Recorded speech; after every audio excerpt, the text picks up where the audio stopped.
उत्तर प्रदेश में आजम खान जेल से छूटे नहीं कि सियासी गलियारे का शोर 2027 चुनाव की ओर इशारा कर रहा है। मायावती ने रैली निकाली, भारी भीड़ जुटाई। सिर्फ भीड़ ही नहीं जुटाई बल्कि समाजवादी पार्टी को यह संकेत दे दिया कि उत्तर प्रदेश की सियासत में मायावती अभी जिंदा है। देखिए हमारी खास रिपोर्ट।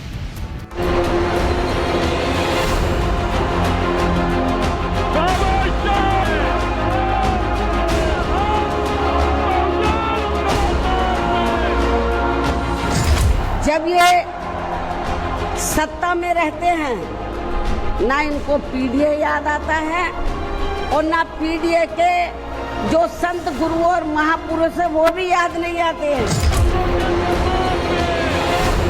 तो इसका मतलब यह है कि अंदरूनी सांठगांठ अभी जारी है। राजनीति की माया रचने में माहिर बहन मायावती का रुख बता रहा है।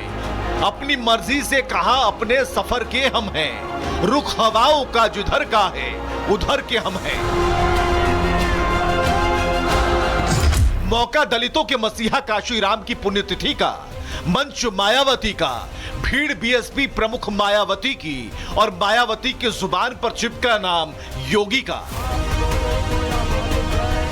राजधानी लखनऊ में सजा मायावती का मंच और मायावती के मन से निकले योगी के गुणगान वाले शब्द बता रहे थे कि यह गणित है जिसमें फॉर्मूला खुद को जिंदा बचाए रखने का, समीकरण राजनीतिक आधार की मजबूती है तो हासिल सत्ता में भागीदारी का है।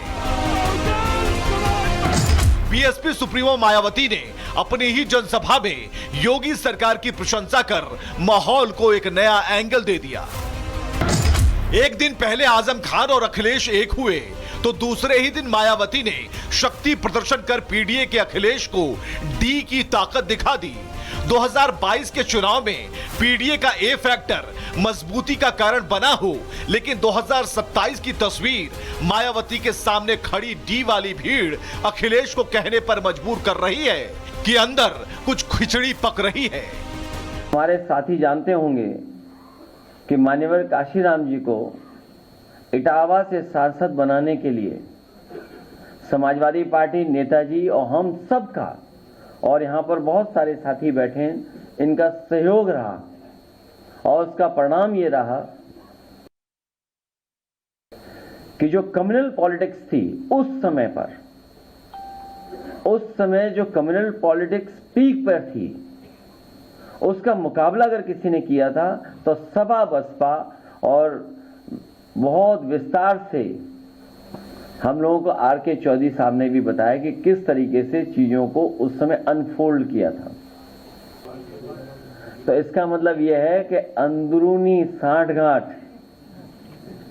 अभी जारी है। अखिलेश के लिए आजम खान मौके की नजाकत है, जरूरत है और शायद मजबूरी भी है। एमवाई का समीकरण का खाका खींचकर अच्छे नंबरों से पास होने की जुगत लगाई जा रही है तो मायावती ने योगी की तारीफ कर अपनी सियासी भविष्य सुरक्षित करने का मन बना लिया है। यही वजह है कि काशीराम की प्रतिमा के बहाने योगी सरकार की तारीफों के पुल बांध दिए गए। साथ ही वर्तमान राज्य सरकार की भी बहुत बहुत आभारी है, और इसलिए आभारी है क्योंकि इस स्थल को देखने वाले लोगों के टिकटों का इकट्ठा हुआ पैसा पूर्व की रही सपा सरकार की तरह वर्तमान भाजपा की राज्य सरकार ने इसे दबाकर नहीं रखा है, बल्कि पार्टी के आग्रह करने पर इसकी मरम्मत करने पर पूरा खर्च किया है। कहते हैं सियासत में सब कुछ जायज होता है। आज मायावती की रैली में जो हुआ वो इस बात का प्रमाण है।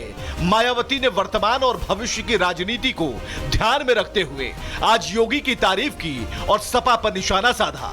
मायावती इस बात को अच्छे से जानती हैं कि उनकी पार्टी को सबसे ज्यादा खतरा सपा से है। मायावती का शक्ति प्रदर्शन कहीं ना कहीं बीएसपी के खिसकते जनाधार को बचाने और सपा के प्रभाव को कुचलने को लेकर है। आपको बताएं कि 2024 के लोकसभा चुनाव में अखिलेश ने पीडीए को अपना मुख्य रणनीति बनाया। नतीजा यह रहा कि सपा यूपी में 37 सीटें जीतने में कामयाब हो गई। पीडीए के फॉर्मूले ने दलित मुस्लिम ओबीसी गठजोड़ को मजबूत किया। अखिलेश बसपा के कोर वोट बैंक में सिद्धमारी करने में कामयाब रहे। मायावती ने अपनी रैली के जरिए कांग्रेस पर निशाना साधा। मायावती ने सपा कांग्रेस की जातिगत जनगणना की मांग को राजनीतिक स्वार्थ बताया।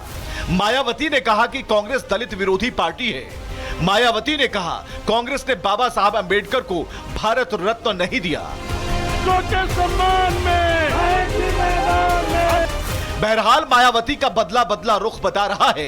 वो अपनी सियासी जमीन बचाने की कोशिश में है।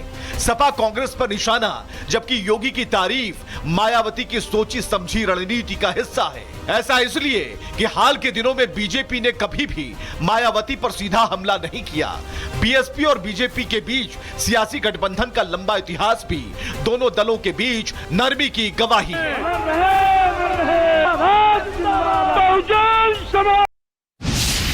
उत्तर प्रदेश में आजम खान जेल से छूटे नहीं कि सियासी गलियारे का शोर 2027 चुनाव की ओर इशारा कर रहा है। मायावती ने रैली निकाली, भारी भीड़ जुटाई। सिर्फ भीड़ ही नहीं जुटाई बल्कि समाजवादी पार्टी को यह संकेत दे दिया कि उत्तर प्रदेश की सियासत में मायावती अभी जिंदा है। देखिए हमारी खास रिपोर्ट।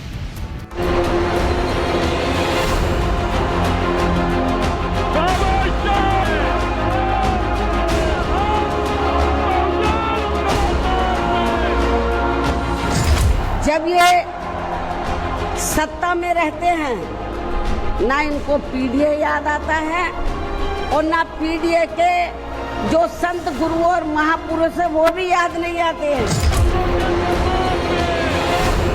तो इसका मतलब यह है कि अंदरूनी सांठगांठ अभी जारी है।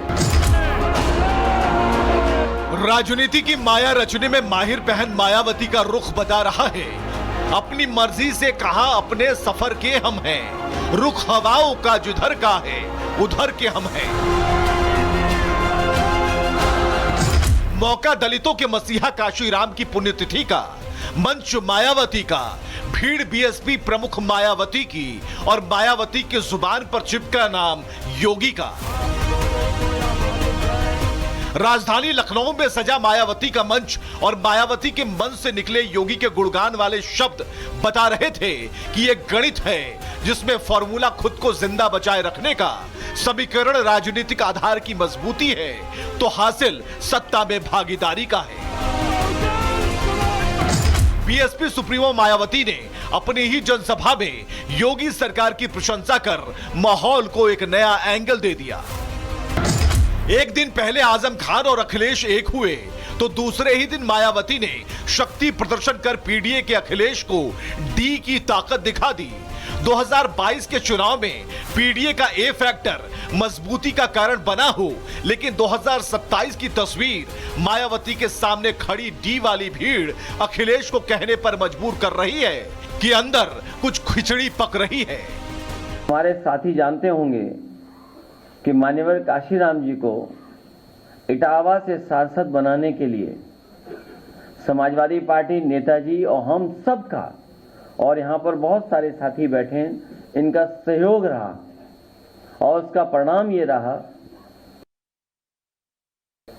कि जो कम्युनल पॉलिटिक्स थी उस समय पर, उस समय जो कम्युनल पॉलिटिक्स पीक पर थी, उसका मुकाबला अगर किसी ने किया था तो सपा बसपा, और बहुत विस्तार से हम लोगों को आर.के. चौधरी साहब ने भी बताया कि किस तरीके से चीजों को उस समय अनफोल्ड किया था।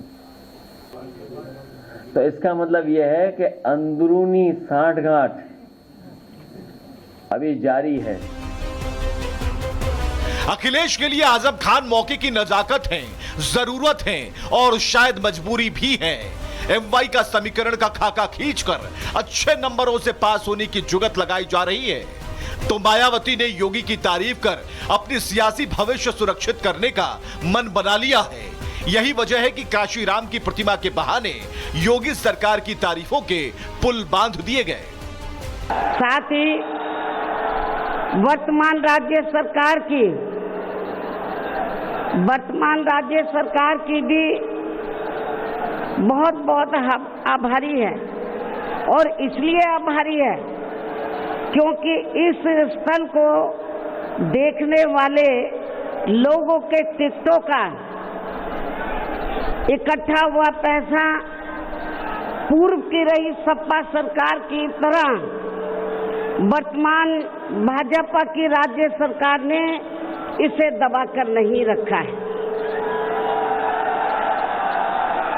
बल्कि पार्टी के आग्रह करने पर इसकी मरम्मत करने पर पूरा खर्च किया है।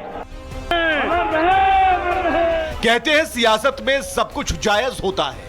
आज मायावती की रैली में जो हुआ वो इस बात का प्रमाण है।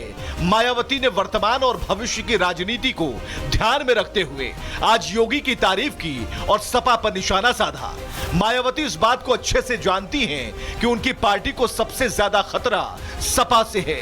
मायावती का शक्ति प्रदर्शन कहीं ना कहीं बीएसपी के खिसकते जनाधार को बचाने और सपा के प्रभाव को कुचलने को लेकर है। आपको बताएं कि 2024 के लोकसभा चुनाव में अखिलेश ने पीडीए को अपना मुख्य रणनीति बनाया। नतीजा यह रहा कि सपा यूपी में 37 सीटें जीतने में कामयाब हो गई। पीडीए के फॉर्मूले ने दलित मुस्लिम ओबीसी गठजोड़ को मजबूत किया। अखिलेश बसपा के कोर वोट बैंक में सिद्धमारी करने में कामयाब रहे। मायावती ने अपनी रैली के जरिए कांग्रेस पर निशाना साधा। मायावती ने सपा कांग्रेस की जातिगत जनगणना की मांग को राजनीतिक स्वार्थ बताया। मायावती ने कहा कि कांग्रेस दलित विरोधी पार्टी है। मायावती ने कहा कांग्रेस ने बाबा साहब अंबेडकर को भारत रत्न नहीं दिया। के सम्मान में बहरहाल मायावती का बदला रुख बता रहा है वो अपनी सियासी जमीन बचाने की कोशिश में है। सपा कांग्रेस पर निशाना, जबकि योगी की तारीफ मायावती की सोची समझी रणनीति का हिस्सा है। ऐसा इसलिए कि हाल के दिनों में बीजेपी ने कभी भी मायावती पर सीधा हमला नहीं किया। बीएसपी और बीजेपी के बीच सियासी गठबंधन का लंबा इतिहास भी दोनों दलों के बीच नरमी की गवाही है। बहुजन समाज